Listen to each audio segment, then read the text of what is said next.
আমাকে ভয় দেখাও, বলো আমাকে ভয় দেখাও। আমাকে কি জানি বলছো বলো তো আবার।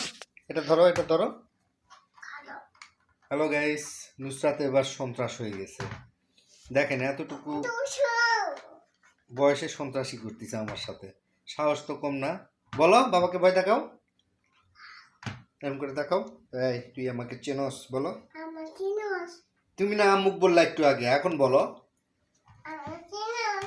গাইস ভিডিওর সামনে আসে সে অ্যাবনর্মাল হয়ে গেছে, আর বলতে পারছে না। একটু আগে সেরকম একটা ভয় দেখাচ্ছে আমাদেরকে, সে ভয়টাই আপনাদেরকেও দেখানোর জন্য চেষ্টা করছি, কিন্তু সে দেখাচ্ছে না। নুসরাত বন্দুকটা ধরো তো। ভাইয়া কেমন করে বলছিলা বলো, কি বলছো? ভাইয়া কি বলছো? আম্মু কি বলছো? এরকম করে ধরো।